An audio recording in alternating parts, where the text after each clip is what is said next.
Bom, então o tema hoje da ministração é o processo da espera. E a Bianca e o Aine têm um testemunho muito legal, mas infelizmente a gente não conseguiu adicionar eles na live. A gente vai tentar logo após a ministração que o Senhor colocou no meu coração.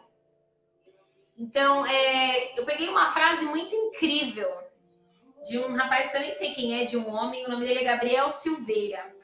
Ele é da Igreja Verbo da Vida. E ele escreveu assim: Deus, ele é tão sábio em nos direcionar a um objetivo que ele nos introduz num processo, e processo tem a ver com estruturação. É sobre forjar você no que for preciso para que você sustente aquilo que você vai alcançar. Então, o processo, ele não é só o sofrimento, a dor, o choro, a tristeza, a solidão. O processo, ele nos direciona ao nosso objetivo. Então, a gente não pode ignorar o processo ou pular as fases do processo, né? Grandes homens de Deus alcançaram muitas coisas, não só falando de relacionamento a dois, mas alcançaram muitas coisas vivendo o processo, vivendo o deserto que Deus tinha para eles, né? Muitas pessoas nem viram Cristo face a face, mas viveram propósitos incríveis com Deus, né? E assim somos nós nos dias de hoje. Deus, ele nos introduz a um processo quando nós precisamos chegar a um determinado objetivo.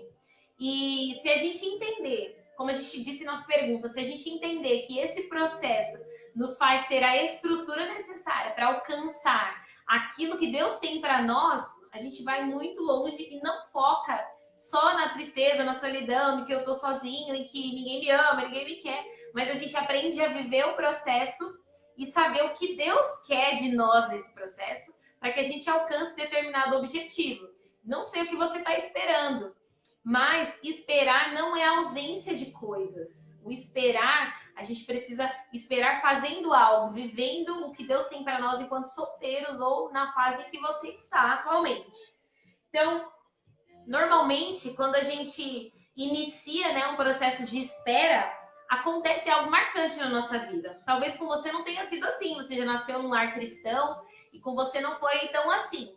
Mas comigo, por exemplo, aconteceu algo marcante para que eu iniciasse o processo de espera, né? O processo mesmo de esmagar, de amassar, de você, quem sou eu, onde eu tô, para onde eu quero ir, por que eu tô sentindo isso? Então é uma fase que você se conhece, né? Acontece algo marcante e aí você tem que se conhecer para saber para onde você vai, qual é o caminho que você tem que trilhar, né? E depois disso vem um processo de cura. Cura, às vezes, de algo que você nem sabe, né? Que você precisa ser curado. Então, no meu processo de espera no início, eu descobri coisas que eu precisava ser curada e liberta, coisas que eu nem sabia. Isso não durou uma semana nem um mês. Isso dura até hoje, porque todos os dias nós temos algo para, né, para nos esvaziar. E vai ser assim até a volta de Cristo.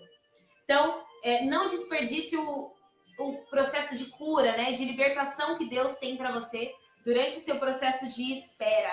Permita que as pessoas se aproximem de você para te ajudar. As pessoas bem intencionadas, claro. Pessoas de Deus que você provavelmente tem à sua volta. E aí nós temos uma fase de descoberta, né? Quem eu sou? Eu sou só uma menina abandonada ou não? Eu sou uma menina que tem um propósito, que tem um objetivo, que sonha algo para viver com o Senhor, né? Então, eu passei por esse período de dúvidas, de indagações, de que eu falava assim, Senhor, onde é que eu tô, né? Para onde que eu vou agora? Eu tô perdida. Depois que aconteceu isso comigo, eu não sei mais para onde eu vou. E aí? Me ajuda, Senhor. E é o processo em que Deus, ele mostra a nossa identidade como filhos, né? E é muito incrível. E questionamos qual o caminho que a gente tem que percorrer para isso. Porque se a gente simplesmente percorre qualquer caminho, a gente pode até cair num beco sem saída. Então, quando a gente pergunta para o Senhor qual é o caminho que a gente tem que percorrer, a gente chega mais rápido a esse objetivo. E nesse processo também tem dúvidas, tem medo, tem insegurança, claro que tem. Mas, quando você busca o conhecimento, você cria maturidade espiritual. A maturidade pessoal primeiro, né? Porque você se desenvolve, você cresce, você aprende com isso. E com isso, em Deus, você aprende o processo de maturidade espiritual. E quando você começa a criar maturidade espiritual, você tem a estrutura. A estrutura para quê, Amanda? Para suportar o dia mal, para vencer o pecado, para vencer as indagações da sua família, quem sabe, das pessoas à sua volta, de que todos à sua volta estão casados e você ainda não, de que todos à sua volta já têm filhos, você ainda não. Então, essa mania de comparação acaba nos ferindo muito. Mas quando a gente trilha esse caminho que Deus tem para nós, até a maturidade espiritual, isso não nos fere mais. Ou pelo menos isso não vai para o nosso coração. Porque aquilo que entra acaba indo para o nosso coração e, infelizmente, do nosso coração não procedem só coisas boas. Procedem coisas ruins também quando a gente se alimenta de coisas ruins.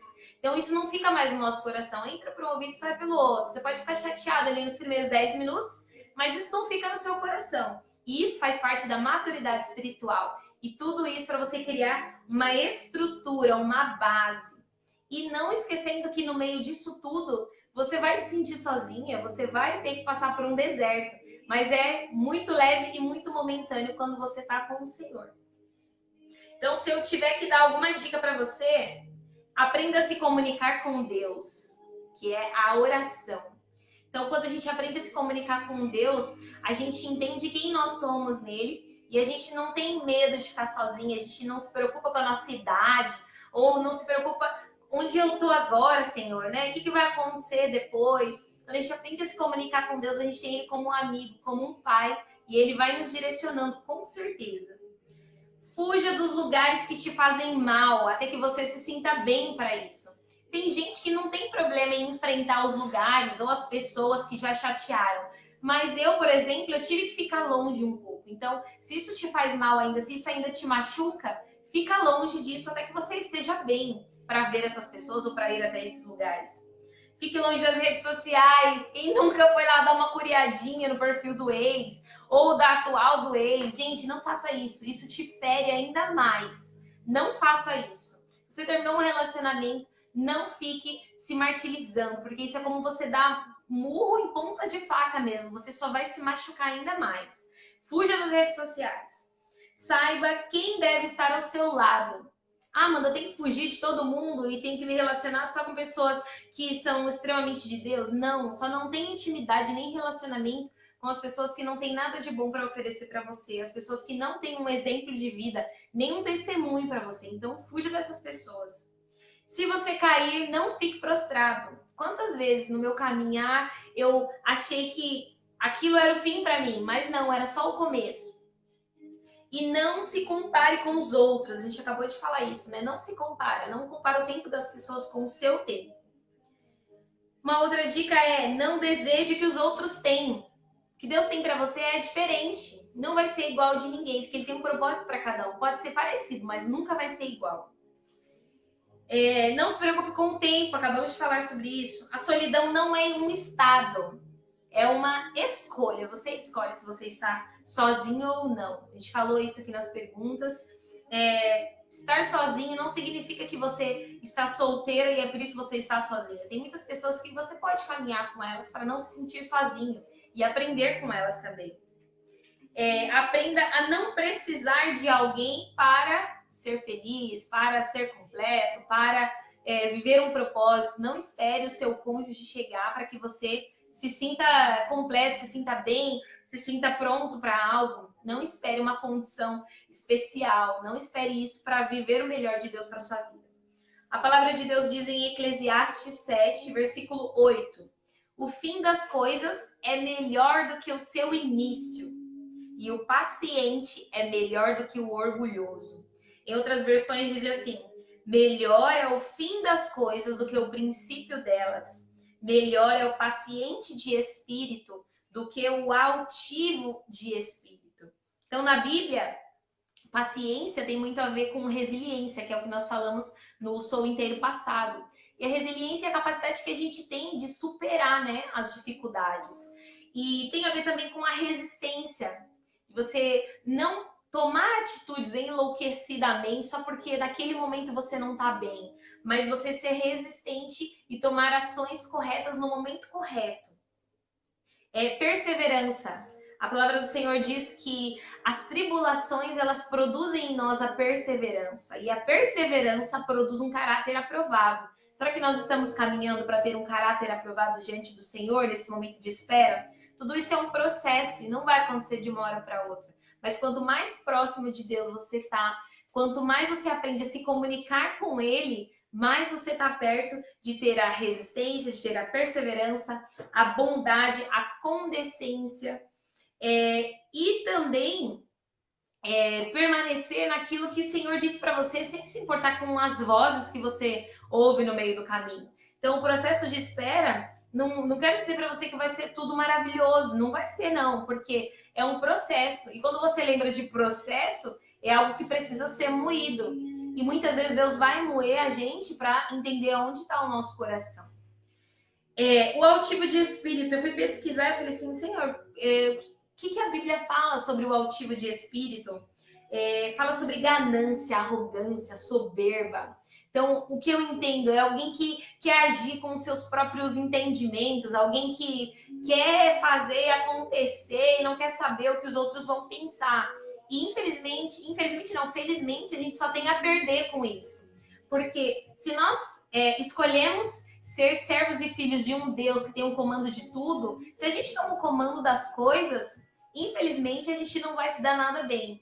Então, quando a gente é altivo de espírito, a gente acaba se decepcionando e tropeçando nas próprias escolhas, que é onde muitas pessoas caem e ficam prostradas. Por quê? Escolheram percorrer o caminho delas sozinhos, sem ninguém, porque se achavam autossuficientes, em determinado momento caíram, e quando, para a glória de Deus, essa pessoa se levanta e decide caminhar com Jesus, glória a Deus. Mas e quando essa pessoa não aprende com os erros dela? Isso é muito grave, porque aí a gente vai encontrar pessoas que não entendem o que está acontecendo na vida delas, questionam a Deus, culpam a Deus muitas vezes, mas a gente vai olhar para essa pessoa e para a vida dela, quando a gente sabe de tudo, né? Porque nem sempre a pessoa revela tudo para você, mas quando você vai ver a vida dessa pessoa, viver uma vida totalmente contrária daquilo que Deus tem, né? É claro que não são todos os casos, porque Deus ele tem o tempo certo para tudo na vida. Então, sem se importar com idades, a gente precisa também se analisar e saber se nós estamos no tempo certo de Deus para nós, se nós estamos realizando aquilo que Deus escolheu para nós naquele tempo. Então, eu tenho buscado muito isso, em saber o que Deus quer para mim em determinado tempo da minha vida, e tenho me cobrado muito isso também. Deus, onde o Senhor quer que eu esteja? O que o Senhor quer que eu faça? O que o Senhor quer que eu realize?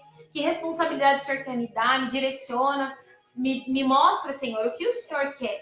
E quando nós nos colocamos à disposição de Deus para que Ele nos direcione, as coisas vão acontecendo, e quando a gente vê, a gente está em paz, a gente está pleno em Deus, mesmo sem ter tudo aquilo que a gente quer, mas a gente está pleno em Deus porque a gente está vivendo em obediência, em relacionamento com Deus. Quando a Bíblia fala de altivo em espírito, ou paciente de espírito, o espírito ele é o sopro da vida, né? Lá em Gênesis, o Senhor soprou a vida em Adão. Então, é como se a gente estivesse sempre em movimento. O nosso espírito, ele briga dentro de nós o tempo todo, porque quer que algo aconteça antes do tempo. Então, a gente precisa entender, nos conhecendo, né? E orando, e não só orando, mas tendo ação naquilo que acontece nas nossas vidas para viver melhor esse processo. E a alma, as nossas emoções, né?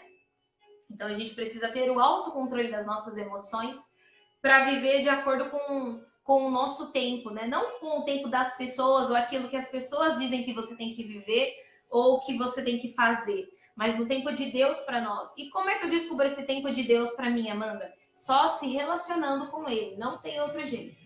E quando você se relaciona com uma pessoa, como é que você faz? Você conhece ela, você vai atrás, você busca, você gasta, investe tempo, né, com essa pessoa. E assim é com Deus também. Quando a gente investe tempo com Ele, a gente vive o melhor dele e a gente conhece ainda mais e se torna cada vez mais sensível à voz do Espírito Santo de Deus.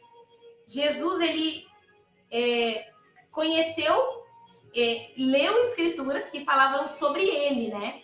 Então, ele, o tempo todo, ele ficou 30 anos aprendendo, né, lendo as escrituras. Então, muitas vezes O Billy até comentou esses dias no culto que o apóstolo falava de crente miojo, né? Que queria estar pronto em 3 minutos. E tem muita gente que está esperando em Deus que quer ficar pronto em 3 minutos. Eu queria ficar pronto em 3 minutos. Mas a gente precisa valorizar o processo de Deus, né? O processo que Ele tem para nós, para que a gente possa sustentar aquilo que nós vamos receber. Que eu creio que é muito grande e é muito melhor e maior do que nós sonhamos ou imaginamos, né? A palavra diz que aquilo que Ele tem preparado para nós é muito maior do que nós pensamos, muito maior do que aquilo que passou na nossa mente. Mas a gente só vai viver isso se a gente estiver alinhado ao propósito que Deus tem para nós. Aí eu vou ler um texto para vocês muito legal também. Jesus, ele cresceu lendo a palavra e nela existem várias profecias a respeito dele mesmo. Então Jesus leu profecias a respeito dele, daquilo que ele viveria.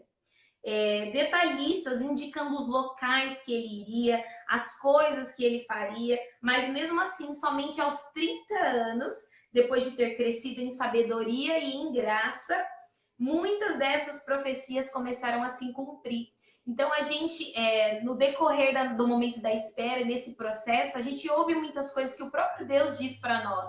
Só que muitas delas ficam para trás, porque a gente é tão altivo em espírito que a gente acaba se esquecendo daquilo que Deus promete para nós e dos processos que nós passaríamos, né, para alcançar isso. Porque não é uma coisa que vai acontecer de uma hora para outra, como eu já disse. A gente precisa valorizar tanto a dor, né, viver a dor que nós estamos passando e aprender com ela, para que outras vidas possam aprender com essa nossa dor também. Então, quando a gente é altivo em espírito, além da gente esquecer aquilo que Deus falou para nós, a gente fica tão agitado que a gente não consegue ouvir nada à nossa volta. A gente só consegue ouvir a nossa alma e as nossas próprias emoções. Então, em nome de Jesus, que nós não sejamos altivos em espírito, mas que nós sejamos pacientes de espírito. Respeitar o processo é um ato de sabedoria. Sabedoria de se submeter a um processo sem entender. Mas o processo é entender a necessidade de ser aperfeiçoado. Então, durante o processo, que às vezes é de sofrimento, de lágrima, de tristeza, nós somos aperfeiçoados. Aperfeiçoados para quê? Para Jesus, é claro, porque nós somos um templo dele, mas aperfeiçoados para receber o melhor de Deus. E o melhor de Deus não é só o seu cônjuge. Durante esse processo de espera, você recebe muitas coisas de Deus. Seja unção, seja mais sabedoria, seja amigos, seja pastores, pessoas que você conhece no decorrer desse caminho e pessoas que vão fazer parte desse seu novo ciclo. E durante o processo também você vai perder muitas pessoas que não têm a ver com aquilo que o Senhor tem para você. Não quer dizer que você não vai mais falar ou se relacionar com essas pessoas, mas tem muitas pessoas que não vão fazer parte de alguns sonhos. Como disse a pastora Gleise uma vez para mim, tem pessoas que não são para andar do nosso lado e às vezes a gente insiste e a gente paga um preço para isso. Então talvez Deus tenha tentado tirar algumas pessoas aí do seu caminho e você tem que trazer essas pessoas de volta. Então que você entenda o que Deus está fazendo e não traga essas pessoas de volta, porque talvez Deus esteja querendo dizer para você que essa pessoa não faz parte do tempo que Deus tem para você. Não quer dizer que você vai abandonar essa pessoa, mas ela não vai fazer parte daquele ciclo. Então, ela vai fazer parte de um outro momento da sua vida. Mas talvez desse momento ela não faça parte. Então, se algumas pessoas estão saindo da sua vida, não reclame com Deus. Porque pode ser que Ele mesmo esteja tirando essas pessoas do seu caminho. Se você está solteiro, ore mais pelo cônjuge que você deve ser. Mais do que pelo cônjuge que você deseja ter. Então, o que a gente mais vê são pessoas orando, ai Deus, eu quero fulano desse jeito, ai Deus, eu quero que fulano seja bonito, cheiroso, limpinho, quero que ele seja de Deus, quero que ele seja um músico. Mas e aí, quem é você? Você é aquele crente domingueiro que só fica lá na igreja, prestando atenção na palavra e só volta no outro domingo? Ou você está vivendo o propósito que você quer que essa pessoa viva com você? Será que você tem sido essa pessoa bonita, elegante, cheirosa, que você toma banho todos os dias, ou pelo menos um dia sim, um dia não? Quem é você, né? Quem é você nesse processo? Você é a pessoa? Você se casaria com você? Nesse processo, eu tenho me perguntado, Senhor, será que eu me casaria comigo? Isso. Não, Jesus, eu acho que tem uma coisa que dá para mudar ainda, né? Senhor, será que eu aguentaria, né? Se eu fosse mulher e se eu fosse o homem da relação, será que eu me aguentaria no processo da minha TPM? Será, Jesus? Então a gente tem que trabalhar. Esses dias a gente conversando, eu e a pastora Priscila, a gente tem que. Eu escrevi a frase, a pastora falou assim para mim. Meu Deus, foi muito forte. O processo de espera não impede a ação de si no preparatório, ser o que quer ter. O processo é o tempo de ser o que vai ter e no esperar tanto para si como naquilo que você vai atrair. Você falou isso, pastor? Bonito demais. Nossa céu. Então a gente trabalha nesse processo, a gente trabalha para ser mais do que aquilo que a gente vai receber. A gente tem que ser a pessoa que a gente quer. Foi assim quer. que eu projetei. Eu falei para Deus, Deus, eu preciso ter um companheiro dessa forma. Então, eu preciso agir dessa forma para quando eu tiver, eu não venha assustar. Eu já venho estar familiarizada com aquilo que eu tanto desejo. Por quê? Porque eu já estava agindo, eu já estava vivendo. Então não veio nada de surpresa. Nossa, eu falei bonito, né? Eu ainda coloquei, Priscila 10. Fazer um banho assim, escrachado, assim, ó. E o que mais a gente vê, gente, são, olha, eu no meu caso mulher, né, então o que eu vejo mais são homens que querem se relacionar. Então eu falo assim, gente, se eu quiser casar com qualquer um, eu já tinha casado. Mas tem um monte de menino que não tem propósito de vida, que não tem nada assim, não tem um objetivo, não tem um foco. Eles querem uma mulher de Deus, mas eles não são os homens de Deus que eu espero, por exemplo. E não é que eu tô sendo muito exigente, não, é porque realmente não tem nada para oferecer. Tanto no físico, nem no espiritual, nem no emocional, nem no financeiro. Então, às vezes, o cara tá sendo sustentado pelo pai e pela mãe e quer namorar. E aí é a mãe que vai pagar o lanche. Vai aprender a lavar suas cuecas. Isso! Gente, por favor, né? Por gentileza. O processo da espera não é você estar parado. O processo da espera não significa que você é um paralítico. Verdade. Você tem que estar atrofiado. Não, o processo da espera é a oportunidade para você organizar as suas prioridades, os ambientes, para quando chegar, estar mais facilitado tudo. Que palavra linda que você vê, né? E é como diz em Eclesiastes mesmo, Eclesiastes 7:8, o fim das coisas é melhor que o começo. E porque todo fim ele é doloroso, mas... Como que é a vitória da segunda casa? É melhor do que a primeira. Se você está solteiro e vai casar, a vitória da segunda casa do casamento vai ser melhor do que a primeira. Não se desespere. Há tempo para todas as coisas. A Bíblia fala que não cai uma folha da árvore se Deus não permitir. Então, tudo isso que está acontecendo na sua vida é duas permissões. É aquilo que você se permite e aquilo que você permite Deus realizar. Então, analisa. Se não está acontecendo, primeiro porque você não está ainda preparado e porque Deus acha que você ainda não está preparado para receber. Porque Deus só vai enviar quando Ele vê alguma preparação na tua vida. E essa preparação talvez você não esteja preparado ainda para o casamento em si. Mas você já está preparado para receber o novo de Deus na revelação do estar junto. Sim. Amém?